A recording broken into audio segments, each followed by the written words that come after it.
একটা চিরন্তন সত্য কথা কি জানেন? বাংলাদেশ যেদিন 200-র নিচে টার্গেট পায় সেদিন বিপক্ষ দলের বোলারদের বেধড়ক পিটিয়ে ছাড়েন তানজিদ হাসান তামিম।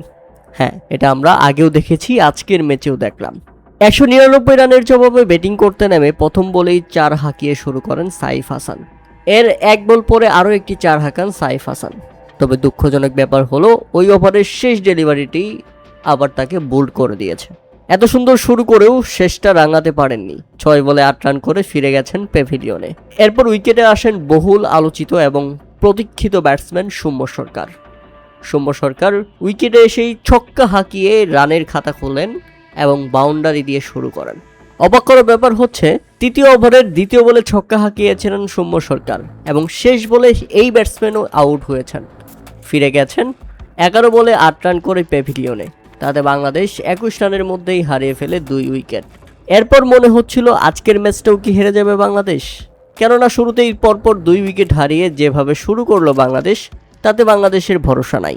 কিন্তু ওই যে বলেছিলাম, বাংলাদেশ যেদিন 200-র নিচে টার্গেট পায় সেদিন তানজিদ হাসান তামিম দুনিয়ার যে কোনো বোলারদের বিপক্ষে তুপের তাস হয়ে দাঁড়ান এবং আজকের ম্যাচেও তাই হয়েছে। উইকেটে আসা নাজমুল হোসেন শান্তকে নিয়ে একের পর এক বাউন্ডারি হাঁকাতে শুরু করেন তানজিদ হাসান তামিম।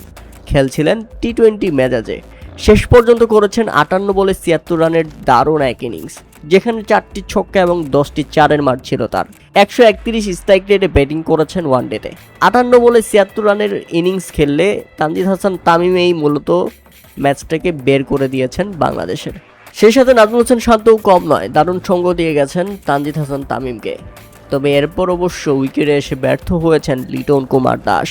11 বলে 7 রান করে এই ব্যাটসম্যান প্যাভিলিয়নে ফিরলে বাংলাদেশ হারায় 154 রানের মধ্যে চতুর্থ উইকেট। এরপর 50 দেখা পেয়েছেন নাজমুল হোসেন শান্ত।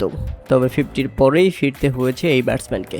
50 করার পরেই মাঠের মধ্যে লুটিয়ে পড়েন, কেননা তার পুরো শরীর জুড়ে ক্র্যাম্প করছিল। 71 বলে 50 রান করে শেষ পর্যন্ত রিটায়ার্ড হার্ট হয়ে ফিরে গেছেন প্যাভিলিয়নে।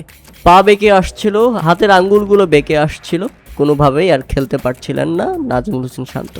এখন বাংলাদেশি ক্রিকেটারদের ফিটনেস নিয়ে একটু কথা বলি। উদাহরণ দিতে চাই বৈভব সূর্যবংশীর।